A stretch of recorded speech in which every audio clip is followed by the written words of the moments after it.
بسم الله الرحمن الرحيم. الحمد لله رب العالمين، والصلاة والسلام على أشرف الأنبياء والمرسلين وآله الطيبين الطاهرين المعصومين المنتجبين، ولعنة الله على أعدائهم أجمعين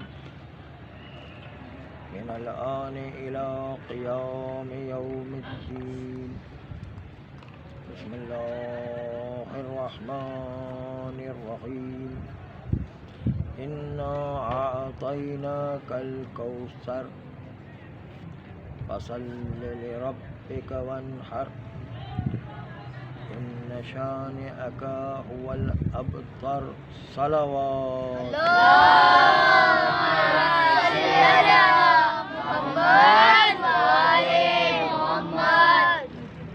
عزیزان محترم اور بزرگان عزیز، سورہ کوثر جو در حقیقت پریکٹیکل مثال تھی کوثر کی، وہ تھی امام حسن علیہ السلام، جن کی پیدائش پر پورے مدینہ والوں نے بہت خوشی اور عید منائی، کیونکہ یہی کوثر وہ تھا جو ان کے پروٹیکشن کا سبب تھا، اور وہ اپنی جان مال عزت و آبرو اس نفسیاتی جنگ کے مقابل میں دیکھ رہے تھے۔ چنانچہ امام حسن، ان کی ولادت در حقیقت عید زہرہ سب سے پہلی امام حسن علیہ السلام کی ولادت و سعادت تھی۔ ہم جو 9 ربیع الاول کو عید زہرہ مناتے ہیں وہ بات کی بات ہے، یہ عید آنے سے پہلے بھی عید آ گئی۔ 15 رمضان کو جو مولا حسن کی ولادت بسعادت ہوئی تو سارے مدینہ والوں نے سیلیبریٹ کیا، سارے مدینہ والوں نے عید منائی کہ چلو ہمارا پروٹیکشن آ گیا، اس لیے کہ انہوں نے جو نفسیاتی جنگ شروع کی تھی کہ قبیلہ بھی چھوڑ چکے ہیں اور پیغمبر اسلام کا بھی انتقال ہو جائے گا، تو اب کون ہمارے پروٹیکشن میں باقی رہے گا؟ تو امام حسن علیہ السلام کی ذات وہ تھی جو سامنے آئی، اور اس کے نتیجے میں تمام مسلمانوں نے خوشی اور سیلیبریٹ اور عید منائی کہ ہاں چلو ہمارے لیے پروٹیکشن اور کوثر کا مصداق اب وجود میں آ گیا ہے، کہ جس کے ذریعے سے اب اسلام کا مشن مزید آگے بڑھے گا، اور دشمنوں کی سازش ناکام ہو گئی۔ جاوید اقبال نئے نام ہے، ملتان شہر میں اخباروں میں جیسے آیا تھا اس کے حساب سے یہ جاوید اقبال وہ تھا جو بچوں کو اغوا کر کے اس نے اپنے گھر میں تیزاب کے ڈرم رکھے ہوئے تھے، اس ڈرم میں بچوں کو ڈال کے پگھل دیتا تھا، حتیٰ ہڈیاں بھی پگھل جاتی تھی اور بچہ بالکل غائب ہو جایا کرتا۔ یہ تھا جاوید اقبال کا کام، اور کئی بچے اس نے اغوا کیے لاہور میں، اور لاہور میں اغوا کرنے کے بعد جی ظاہر لاہور میں تھا، بہرحال جو بھی شہر ہو، لاہور و ملتان مہم بات نہیں، اصل جاوید اقبال میں تو جو بچوں کو پگھال دیا کرتا تھا تیزاب کے ڈرم میں، اور اس کے نتیجے میں جب یہ جاوید اقبال پکڑا گیا، پکڑا جانے کے بعد اس کو جب پکڑا گیا تو اس کے گھر سے بہت سارے کپڑے بچوں کے دریافت ہوئے، جوتے دریافت ہوئے، انگوٹھیاں دریافت ہوئی، گھڑیاں دریافت ہوئی، اینک دریافت ہوئے۔ تو اس کے بعد وہ جو تصویریں بچوں کے مارنے کی، بچوں کو تیزاب میں پگھالنے کی، وہ بچوں کے لباس جب دکھائے جا رہے تھے ٹیلی ویژن میں، تو حتیٰ کراچی کی عورتیں بھی رو رہی تھیں اور بے تحاشا رو رہی اس مظلومیت پر کہ بچے اتنے معصوم پھول جیسے بچے ان کو تیزاب کے ڈرم میں ڈال کر کے پگھالا جا رہا ہے۔ اس لیے ان کا ماؤں کا کوئی رشتہ نہیں تھا، ان بچوں سے کوئی تعلق نہیں تھا۔ وہ لاہور یا ملتان جہاں کہیں پر بھی تھا، کراچی کی عورتوں کا ان سے کوئی تعلق نہیں تھا، لیکن یہ مظلومیت کو دیکھ کر یہاں کراچی کی عورتیں بھی رو رہی تھی اور اس مظلومیت کو برداشت نہیں کر پا رہی تھی، اور پھوٹ پھوٹ کر اس وقت جو ہے ماؤں کے رونے کا منظر سامنے آیا کہ جب کسی ماں کو اپنے بچے کی گمشدگی کے 5 سال گزر گئے تھے، مثلا آج وہی بچہ، اس کے کپڑے جاوید اقبال کے گھر سے نکلے، اس کی جوتیاں نکلی، اس کی انگوٹھی نکلی، اس سے سمجھ لیا کہ ہاں میرا بچہ بھی اسی طریقے سے ڈرم میں، تیزاب کے ڈرم میں پگھال دیا گیا۔ تو ماں اس کپڑے کو دیکھ کر کیا پھوٹ پھوٹ کے رویا کرتی، کیا آہیں بھرا کرتی تھی، کیا چیخ و چلانے کی آواز نکالا کرتی تھی۔ چنانچہ اس کو دیکھ کر کراچی کی عورتیں ٹیلی ویژن میں اس جھلکیوں کو دیکھ کر وہ بھی بے تحاشا رو رہی تھی، جن کا کوئی واسطہ ہی نہیں تھا۔ جب انسان کی جان کو پگھال دیا جائے تو اس وقت انسان اتنا افسوس کرتا ہے۔ تو آپ سوچئے کہ جب جان چلی جائے تو اتنا افسوسناک منظر ہے، تو جان جانے پر اتنا رو رہے ہیں۔ کسی بھی مومن سے پوچھیں کہ جان زیادہ قیمتی ہے یا ایمان، تو ہر مومن کہے گا ایمان زیادہ قیمتی ہے، جان جائے تو جائے لیکن انسان کا ایمان محفوظ رہنا چاہیے۔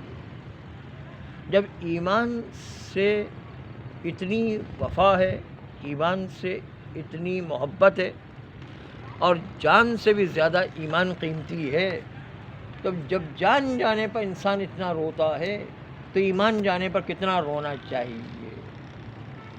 چنانچہ جس طرح جاوید اقبال تیزاب کے ڈرم میں ڈال کر بچوں کو پگھال دیا کرتا تھا اور جان چلی جایا کرتی تھی، آج ٹیلی ویژن کے اندر، انٹرنیٹ کے اندر جو میڈیا ہے اس میں بچوں کے ایمان کو ڈال کے پگھالا جا رہا ہے۔ تو اس وقت وہ بھی جو ہے کوئی دوسرا آدمی آ کے ایمان کو نہیں پگھال رہا ہے، بلکہ والدین خود لا کر کے بچوں کو ایمان کو پگھال رہے ہیں، ٹیلی ویژن کے ذریعے سے، انٹرنیٹ کے ذریعے سے، میڈیا اور موبائل کے ذریعے سے ایمان کو پگھال رہے ہیں۔ تو اس سے کتنا زیادہ جو ہے افسوسناک منظر ہے، لیکن یہی دجال کا کام ہوا کرتا کہ انسان، دجال جو آخری زمانے آنے والا ہے، یہ کوئی شخصیت کا نام نہیں، اسی جو ہے ایک نظام کا نام ہے۔ چنانچہ وہ دجال اسی طریقے سے لوگوں کے ایمان کو ختم کرے، ٹیلی ویژن جیسا دلچسپ، انٹرنیٹ جیسا دلچسپ، موبائل جیسا دلچسپ انسان کو ایسی دلچسپ چیزیں دکھائے گا اور اس سے چپکے سے ایمان چوری کر کے لے جائے۔ اور اسی لیے روایات میں آیا ہے کہ جو ہے ایک دجال نہیں ہے، کسی روایت میں 40 دجال، کسی روایت میں 80 دجال، کسی میں 60 دجال۔ تو دجال ایک نہیں ہے، یہ ایمان کو پگھالنے والے جو بھی ذرائع بعد کی نسلوں میں آنے والے، ان سب کا نام، دھوکے سے جو ایمان کو لے جانے والی چیزیں، وہ سب دجال ہیں۔ یہ چاہے یہ ہو میڈیا کا سسٹم ہو، چاہے اسکول کا سسٹم ہو، اسکولوں میں بھی تو ایک لحاظ سے بچوں کے ایمان کو پگھالا جا رہا ہے اور ایمان کو بڑی سسٹم سے چھینا جا رہا ہے کہ بچوں کو پتہ ہی نہیں چلتا کہ میرا ایمان کہاں چلا گیا۔ سب سے زیادہ اس وقت انٹرنیٹ ہے کہ جو انسان کے ایمان کو پگھال رہا ہے، اس لیے کتنا زیادہ انسان کو انٹرنیٹ سے ہوشیار رہ کے چلنے کی ضرورت ہے۔ اور ایمان کو سب سے پہلے جو زیادہ خریدا گیا وہ امام حسن علیہ السلام کے زمانے میں،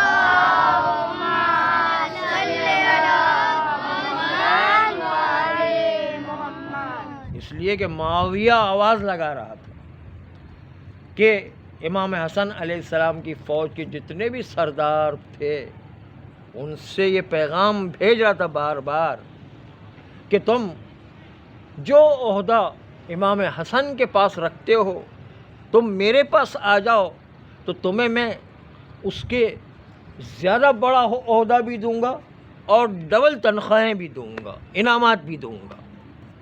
پیسوں سے ایمان خریدا جا رہا تھا، سلطنتوں اور حکومتوں اور عہدے دے کر ایمان خریدا جا رہا تھا۔ اس وقت معاویہ ہر ایک کے ایمان کی بولی لگا رہا تھا کہ بتاؤ تمہارے ایمان کی بولی کیا ہے۔ واقعی وہ مذاکرات کرتا تھا کہ تم بتاؤ کہ تمہاری جو ہے کتنے میں ایمان بکے گا۔ جو وہ بولتا تھا، اگر 1,00,000 روپے 1,00,000 دینار کہیں تو وہ کہے گا 1,00,000 نہیں 2,00,000 دینار دے دو، آؤ میرے پاس اور تمہیں اس سے بڑا عہدہ دوں گا جو امام حسن کے پاس تھا۔ اس طرح بولی لگا رہا تھا، باقاعدہ بولی لگا کہ جو ہے امام حسن کے سرداروں کو خریدا گیا۔ اور جو ہے آج آپ شکر منائیں کہ کوئی آپ کے ایمان کو خریدنے والا نہیں، ورنہ دعویٰ تو کرنے والے بہت ہیں کہ اگر ہم امام کے زمانے میں ہوتے تو ہم نہیں بکتے۔ یہ کہنے کی بات ہے، جب انسان پر پڑتی ہے تو انسان کو پتہ چلتا ہے کہ ایمان کتنے میں بک جایا کرتا ہے۔ کسی کا ایمان، اسے پوچھو کہ بھائی آپ نے کیوں جو ہے داڑھی منڈوائی ہے؟ کہا کیا کریں، ہمیں کوئی نوکری نہیں مل رہی تھی اس لیے ہم نے داڑھی منڈوا دی۔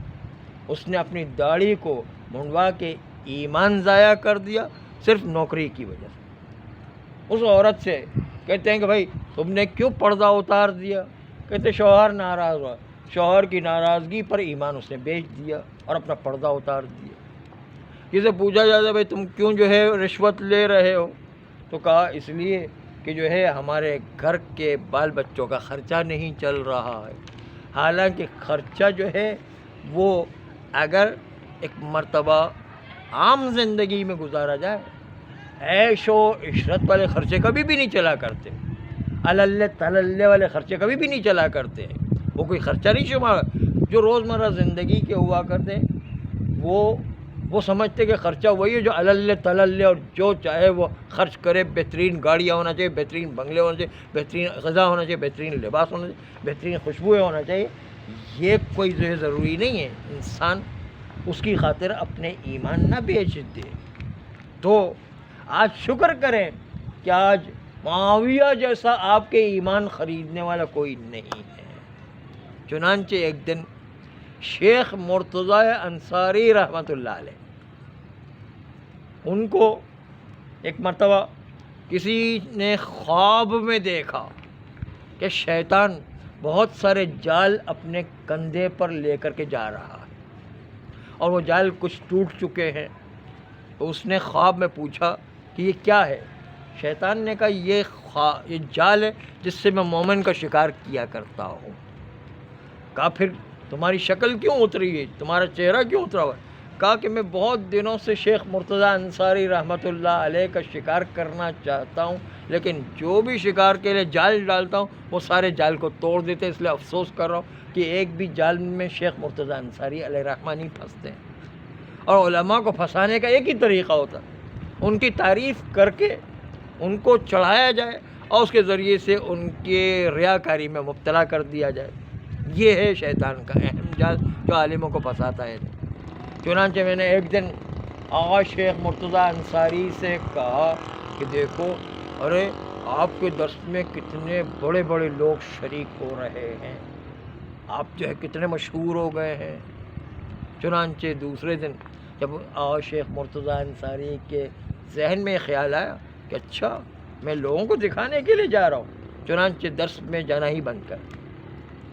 ایک دن جو ہے نماز میں بڑے وزراء اور بڑی بڑی شخصیات آ کے ایک دن جو ہے آغا شیخ مرتضیٰ انصاری کو نماز میں آنے میں دیر ہو گئے، تو دیکھا کہ بڑے بڑے شہر کے لوگ آ کر کے پیچھے نماز پڑھ رہے۔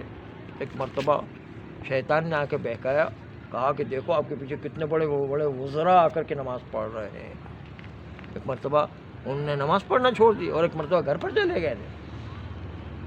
ایک دفعہ کتاب لکھی تو شیطان نے ورغلایا کہ دیکھو تمہاری کتاب کتنی مشہور ہو گئی ہے کہ ہاتھوں ہاتھ بک گئی. مثلا ایک مرتبہ شیخ مرتضیٰ انصاری نے وہ کتاب دوبارہ چھپوانا منع کر دیا کہ دوبارہ چھپواؤں گا نہیں. یہ کیا میں لوگوں کو دکھانے کے لیے کیا کتاب چھپوا رہا ہوں؟ تو سارے جال شیطان کے توڑ دیے شیخ مرتضیٰ انصاری رحمۃ اللہ علیہ نے. تو خواب دیکھنے والے نے کہا اچھا آپ بڑے بڑے علماء کو تو جو ہے بڑے بڑے جال میں پھنسا رہے ہیں، لیکن آپ یہ بتائیے کہ میرے لیے کون سا جال ہے؟ شیطان سے پوچھا کہ میرے لیے کون سا جال ہے؟ تو اس نے کہا آپ کے لیے جال کی ضرورت کیا ہے؟ آپ تو خود ہی خود ہمارے پیچھے چلے آ رہے ہیں، آپ کو مجھے آپ پر وقت ضائع کرنے کی کیا ضرورت ہے؟ اس لیے کہ آپ کو جال کی ضرورت ہے، آپ تو خود ہی خود میرے پیچھے چلے آ رہے ہو. تو یہ سوچئے کہ شیطان ایسے لوگوں کو بہکاتا ہے جو واقعی دین میں پختہ مضبوط ہوا کرتے ہیں. ہم جیسے لوگوں کو تو خود ہی خود جو پیچھے چلایا کرتا ہے. اس لیے شکر کریں کہ اس وقت ہمارے ایمان کو خریدنے والا کوئی نہیں. چنانچہ امام حسن کے زمانے میں باقاعدہ بولی لگا کر معاویہ نے سرداروں کا خریدا اور اتنی سخت بولیاں لگائی کہ جتنا امام حسن دے اس کا ڈبل میں آپ کو دوں گا. جو عہدہ امام حسن کے پاس ہے اس عہدے سے بڑا عہدہ تو میں جو اپنی فوج میں دوں گا.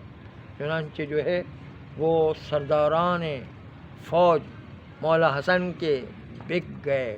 اور مولا حسن ایسا نہیں کہ وہ ان کو خرید نہیں سکتے تھے، خرید سکتے تھے، کیونکہ جو ہے معاویہ کے پاس تو ایک ہی صوبہ تھا جبکہ امام حسن کے پاس 18 صوبے تھے. 18 میں سے ایک صوبہ اس کے پاس تھا، باقی 17 صوبے تو امام حسن کے پاس تھے. ان کے خزانے بھی امام حسن کے پاس تھے. وہ چاہتے تو وہ بھی رشوت دے کے ان کو خرید سکتے تھے، لیکن رشوت دے کے خرید تو لیتے. وہ 1 لاکھ دے تو امام حسن جو 17 لاکھ دے سکتے تھے. 17 صوبے ان کے ہاتھ میں تھے، لیکن رشوت دے کے حکومت بچ سکتی تھی، لیکن عصمت و طہارت اور جو ہے انسان کی جو پاکیزگی ہے وہ ختم ہو جاتی، اور اس کے نتیجے میں پاکیز و عصمت کو ختم کر کے امامت جو ہے وہ ختم ہو جاتی، اور اس کے نتیجے میں حکومت بچ جائے. تو ایسی حکومت کو چھوڑ دینا ہی بہتر ہے جس سے انسان کی عصمت و طہارت و امامت ہی چلی جائے. چنانچہ امام علیہ السلام نے امامت و عصمت کو بچایا اور رشوت دے کر اپنی حکومت کو نہیں بچایا. اور ایسا پیغمبر اسلام صلی اللہ علیہ وآلہ کے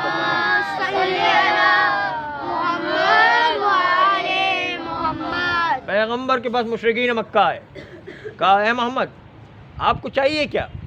اگر آپ کو کسی خوبصورت لڑکی سے شادی کرنی ہے تو ہم آپ جس کو بتائیں اس سے آپ کی شادی کروا دیں گے. خوبصورت سے خوبصورت لڑکی بتائیں اس سے ہم آپ کی شادی کروا دیں گے. اگر آپ کو حکومت کا لالچ ہے تو ہم سارے سرداران مکہ مل کر کے آپ کو ہمارا حاکم بنا دیتے اور سارے جزیرۃ العرب کے آپ حاکم بن جائیے.